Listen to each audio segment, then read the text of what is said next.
the rally in the United States is being driven by earnings and earnings expectations. You know, we did have quite a few quarters of consecutive negative earnings growth over the course of last year, and now that seems to be reversing. So I think there is some positive upside from an earnings perspective. The only question we need to ask as investors is whether that has been priced in. So this is a question that Sri and I were just discussing at the start of the show.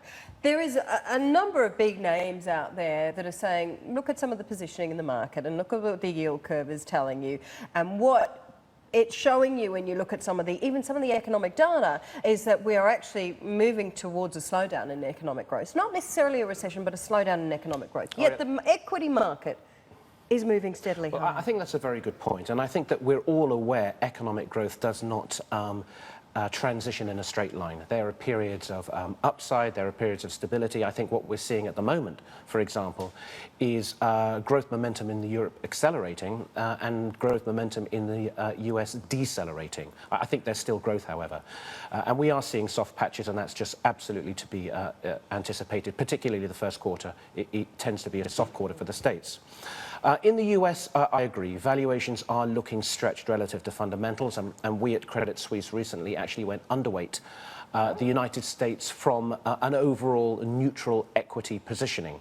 So we are actually overweight Europe, underweight the United States, and have just moved market weight to Japan on valuation concerns given the extent of the sell-off.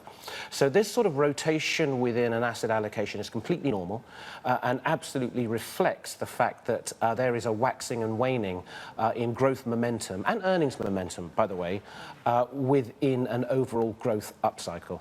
Is it happening on a sustained basis, though? I guess that's the question. Is Q1, the fact that the US data is losing some of its momentum and mojo, is that going to be something that our friends at the Fed will respond to and maybe alter the phrasing, the reference to a moderate pace of growth, or are they going to say that it's just transitory? A very good question, and I absolutely take the point that the probability of a June rate hike is being dialed back somewhat by the market.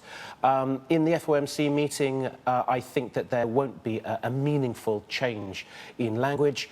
I don't think they're actually going to do anything in May, but I think absolutely it's going to be a June story, and I think that reflects the backdrop and the overall backdrop to growth, which I think is still positive. We've not had any major hiccups, for example, in the labour market. And the housing market also, which comprises around 18–20% of the economy, remains on reasonably solid footing. So overall, I think that the rates trajectory is higher.